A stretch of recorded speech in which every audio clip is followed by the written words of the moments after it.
gentlemen, this is Miss Germain just coming at you with a video for this afternoon's work.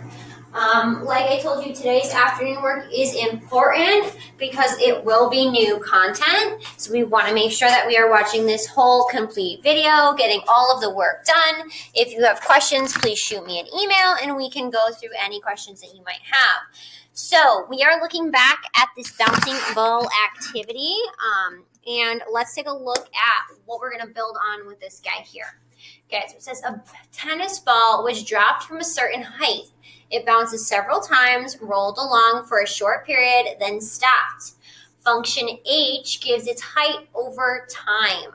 Here is a particular graph for H. Here's a partial graph for H. Height is measured in feet. Time is measured in seconds. Use the graph to help you answer the following question. So what you're going to do is you're going to calculate h of 0. Think about what that means with the function notation. Solve h of x is equal to 0. Then I want us to think about, what does our domain look like? What does our range look like? So I actually want you to take 5 minutes. Actually, I'm going to say 4 minutes. 4 minutes to look at these 4 questions and identify and answer all 4 of these questions. Take 5 minutes right now. Let's do this, guys.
Take another 2 minutes and 55, please.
Taking 1 more minute.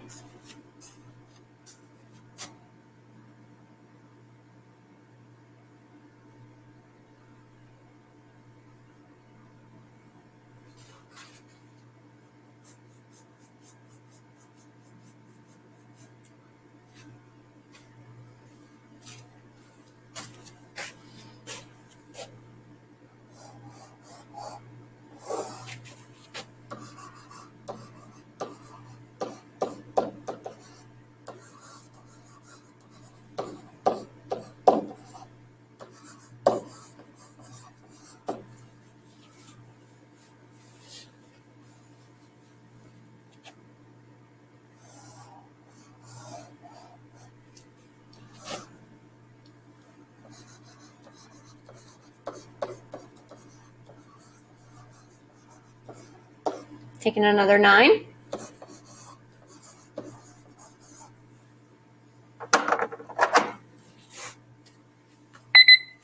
Okay, take a few more seconds to firm up those thoughts. Finish up that writing. Come on back to the video. Okay, so when we're looking at number 1 here, it says find h of 0. So the 0 is inside the parentheses. That means we're looking for, that represents our input or our output. You're right, our input. Which axis do we look at for our input? We look at our x-axis. You're right. So when x-axis is equal to 0, that's right here. What is my output when my input is 0? It is 6. And what does it mean in this situation? It is 6 feet. And it's where it was dropped from. Is the height the ball was dropped from.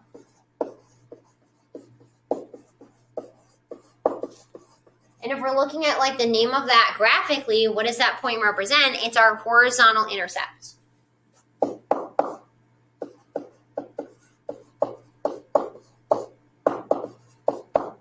Okay? Then h of x is equal to 0. So now it's saying this whole piece is equal to 0. That represents our output or our y. So when is our y equal to 0? So it's equal to 0 at a number of times. 0.5 when t is equal to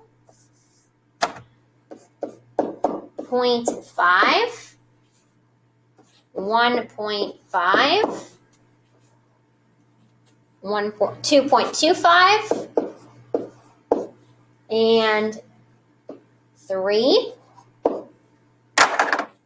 So it is when t is equal to 0.5, 1.5, 2.25, 3, and 3.75. Okay, at least on this graph here. And what does it represent? It's when it hits an output of 0, a height of 0, and that represents when it hits the, you're right, the ground. When it hits the ground represents when the ball hits the ground. Okay, so then now we needed to talk about our domain and range. And remember, domain has to do with our which values. Domain has to do with is our input values. Very good. And remember, we always talk about domain in terms of a inequality, an inequality. So when we're looking at this, when we have an n value of what? So our x values start at, do they ever go beyond, do we ever have negative time? No. So we're talking about when n is greater than or equal to 0 is the domain for this guy here. Because our x values are going from 0, our n values are going from 0 when 0 is less than or equal to n. And then if we're looking at this guy here, where does this guy end for our x values? Where do our x values end? So it goes from an x value of 0 is less than or equal to n, but it doesn't go higher than where? Doesn't go higher than here for this piece here. So our range, our domain is going to be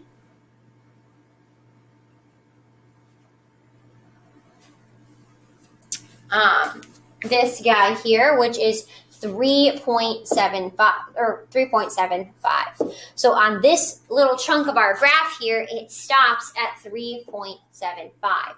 So our domain or our input or our x values go from greater than 0, greater than or equal to 0, but less than or equal to 3.75. Okay? And we don't have any other constraints like they have to be whole numbers or anything like that. Now we need to describe our range. And range talks about which values. Range talks about our what values? Our output values. Very good. And output is our y-axis. So where are we dealing, what kind of values are we dealing with here? When we're talking about height, can we get negative height? In this case, no, it's not going to work. So our range, again, is going to, it's never going to be less than, it's never going to be less than 0. And where does it go up to? Where does it never go past? It goes up until what number? It goes between 0 and 6 feet. So if we're writing it as an inequality, when n is greater than or equal to 0 and 6. Okay? So that would be our range of our function. Okay? So for our domain, it's from our x values. Where do our x values go from? It goes from 0 to 3.75. What do our y values go from? N, or f of n is what this should be. I'm sorry, f of n, because our y values go from 6 down to 0. They can't go below that 0. Nice job. Very good. Awesome job. Pause it if you need to get any of this written down again. Okay. Wonderful, wonderful, wonderful. Let's take a look at our last slide for today.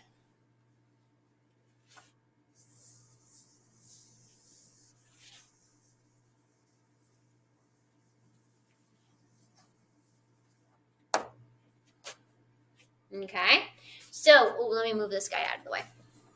Let me move him down a little bit. Okay, so it says examine the graphs and use them to help you summarize what graphs match, what graphs. Can tell us about what graphs can tell us about the domain and range of the functions.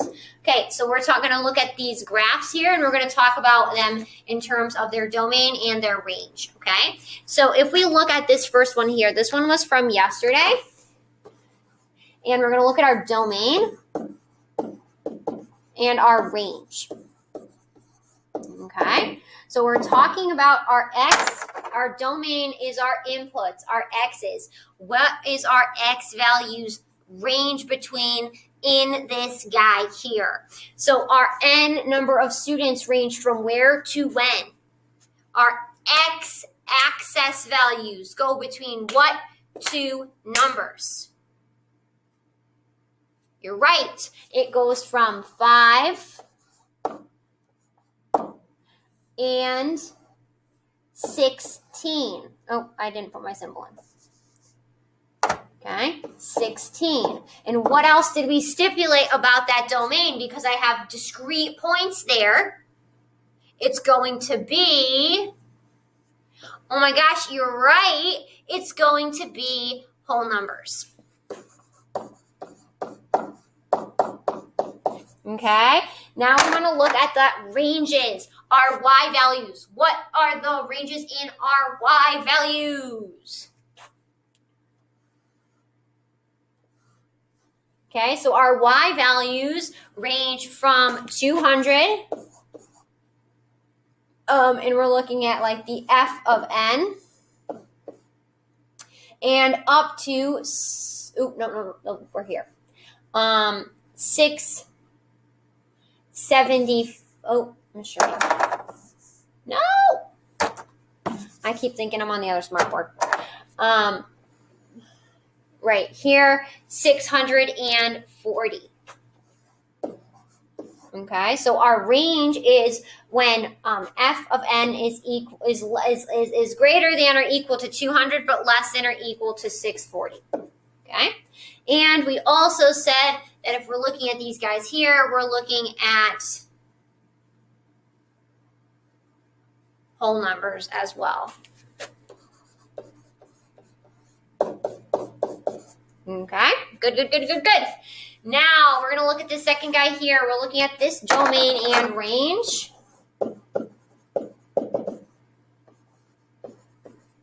I want you to take 1 minute right now to look at this graph here and think about what your domain and range might be. Take 1 minute for me here.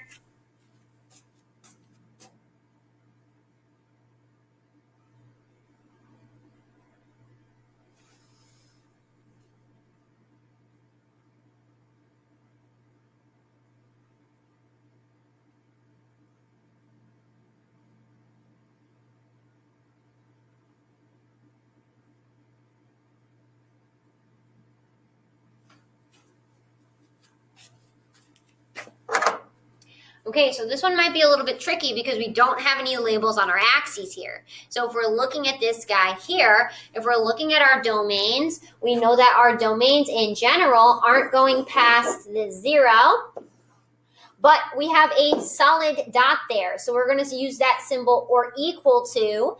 N is less than or equal to 0.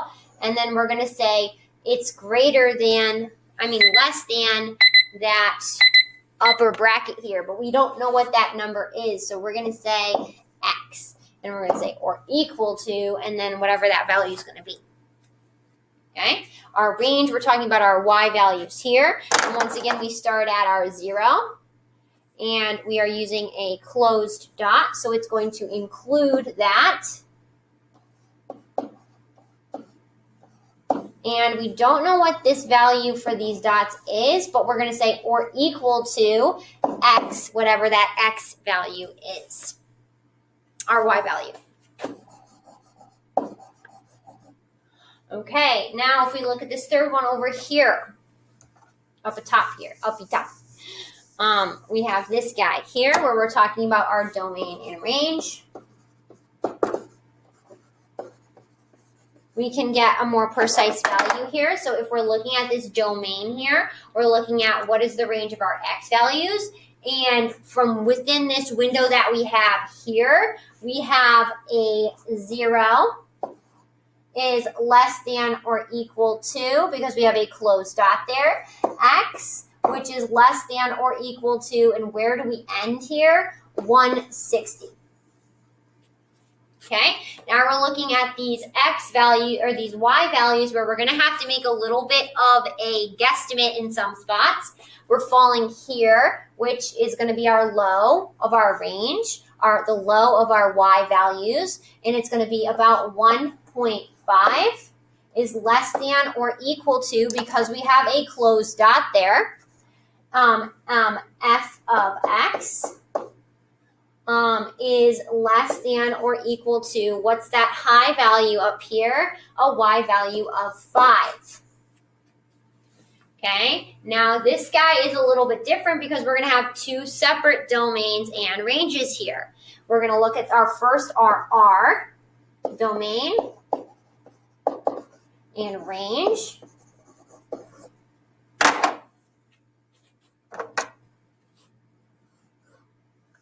Domain, remember we're talking about our X values, so we're going from 0, because we're starting here, to an X value of 5, and it is equal to here. And range is what is our Y values here. We're talking about a range of 0 is less than or equal to Y, which is less than or equal to this maximum height of 45. Boom, that is your first one for R. Now if we look at D, domain, range. Okay, so we have this guy here where we're talking about our domain of 1 to 7, or 0 to 7. An X value that falls between 0 and 7, and we're going to say or equal to, because we don't have any dots there, so we can imply they are closed. okay? And then our range is going to fall between a 0 is less than or equal to y, which is less than or equal to my maximum height, my maximum y value, my maximum output of 20. Come on, come on, come on.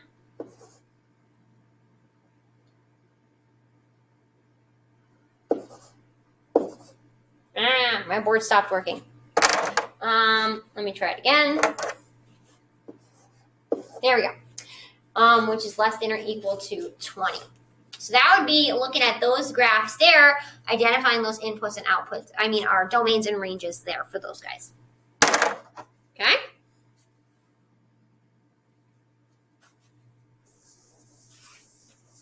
So what I'm going to do with my last few minutes of this video here is I don't think I'm going to be able to, in class tomorrow, get through everything that I wanted to. So what I'm going to do is I'm going to go back to that activity we started in class, and I'm going to go through some of that here. Okay, so if we look at the activity with the swing here, we were matching graphs with descriptions. We were identifying some values that we might need to know, and then we were identifying domains and range. Okay, so if we look at these guys here, and we had to match these graphs to the scenarios. So if we look at 12 here, I know we already probably went through this one in class, but let's take a look at this guy here. So it says function h, the height of the swing in feet as a function of time since the child got on the swing. So the height of the swing in feet as a function of time since the kid got on the swings. So let's take a look at what we got for this guy here.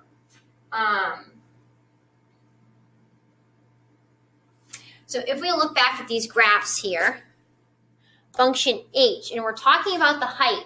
And so if we're on a swing, the height of the kid is going to be going up and down at a pretty vigorous rate, right? It's going to be going up and down. So if we're looking at the graph that matches this guy here, which one shows the height going up and down in a fashion that you think would go with the scenario here? Graph D, very good. So you're going to grab this guy here. You're going to paste him on slide number 12. Edit, paste. Okay, and we're going to label our axes here. It gives us these labels here. I mean, it gives us what we need to label them in the description here. It says the height of the swing in feet as a function of time. So we know that we write these function sentences as output function of input. So we are going to grab these axes down here. Actually, I'm going to leave the boxes up here and I'm going to label them down here. So output is a function of input. Input comes second and is our x-axis. We're going to label this axis time. And we're going to label this axis over here our output, which is our height of the swing. Pause this and fix yours if you did this one here. For why did you make this match? You might have something like the graph needed to go up and down because a lot, because when you are swinging, that's what's going on.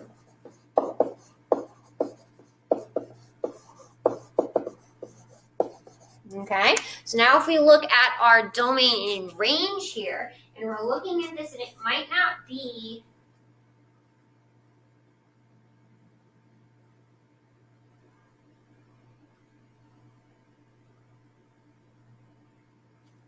so our domains we're talking about, if we look back at the description in this guy here, it says He's swinging on the swing for 30 seconds. So that time is always going to be between what and what?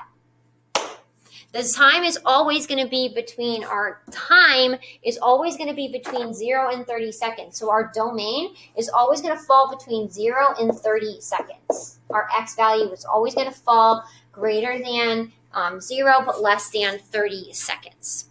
Okay? Then if we look at the range for this guy here, we're going to look at the numbers that are given to us in this description up on here, okay? So we're talking about, and we're looking at this axis. Oh, I'm sorry, I clicked to the wrong side. Sorry, guys.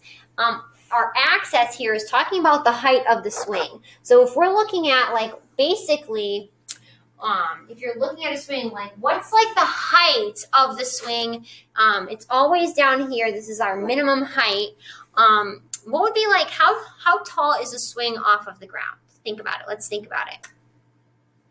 How many feet is a swing off the ground? Maybe between 1.5 and 2 feet. So we could say our minimum here is going to be 1.5 feet, right? And is less than or equal to y, because that's going to be our minimum. And then what's, like, the greatest height that the swing could get off the ground? Let's think, like, logically. Like, what's the greatest height that a swing could get off the ground? How many feet?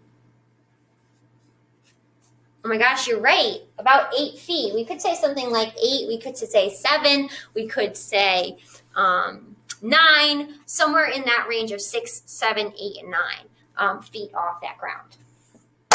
Because we're talking about the height now of the swing, we're talking logically of, like, 1.5 is, like, where it starts, and then it gets up to a height of, like, 8 or 9 feet. Okay? Nice job on that one, my friends. Let's look at the second one here.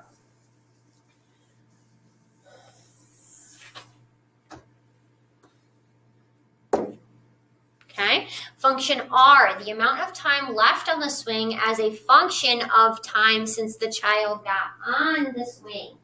So if we're thinking about this one here, what's happening to the time left on the swing as the time on the swing is increasing. So as the time on the swing is increasing, the time that we have left on the swing is doing what?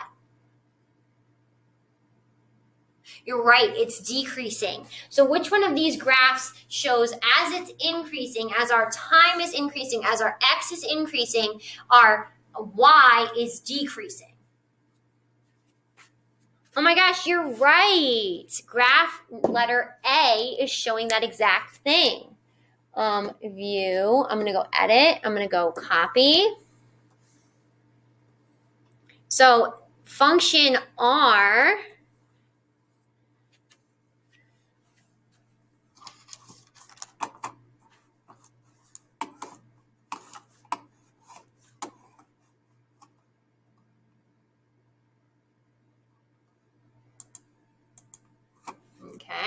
function R is showing us this guy here. Function A is showing us graph A. Now remember, we're labeling these axes, and we said it's going to be, time is always going to be our x-axis, our input.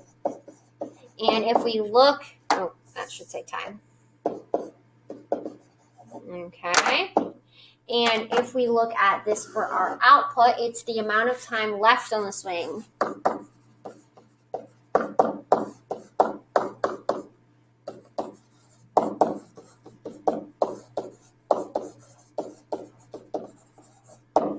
Okay. And why do we make this match? We know that as your time on the swing is increasing, it should be decreasing. As your time is increasing, time left is decreasing. Because our time is either in one category, time left or time added, or time or time left, and as time left is decreasing, your time is increasing. Okay? So nice job on that. Now let's think about our domain and our range. So we said that our domain is always going to be 0 to 30 seconds. So we're going to be any number between 0 and 30. And we're looking at our x. It falls between greater than or equal to 0, less than or equal to 30. So because we're talking about the time left on the swing, we're talking about 30 seconds here.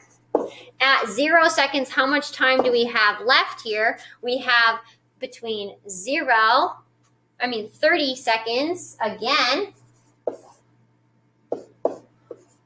Our range for this guy is going to be between 30, because that's how much we're going to have at f of 0.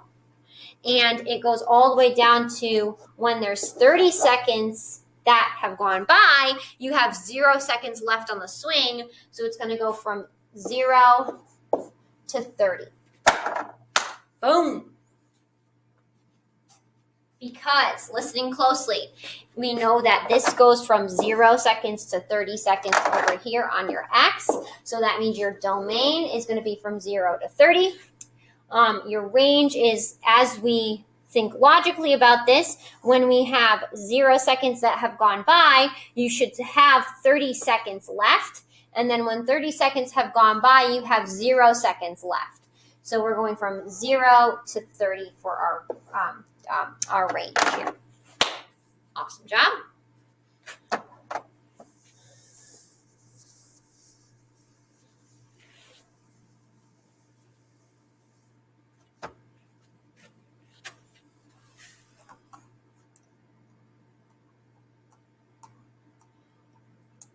Okay, now we're looking at function D. Function D is where we are going to leave where we left off in school today. So awesome job on that, ladies and gentlemen. Please, what you need to do is you need to send me an email right now with a code phrase to verify that you watched this video. And the code phrase that I need you guys to send me right now is stay hydrated. That's what I want you to send me an email. Stay hydrated is the name of the game. Staying hydrated. Awesome job, ladies and gentlemen. I know today was a little bit much, but you guys did great with it. If you have questions, shoot me emails, and I will get back to you ASAP. Have a great day. Please do not forget to email me. Stay hydrated. Bye, guys.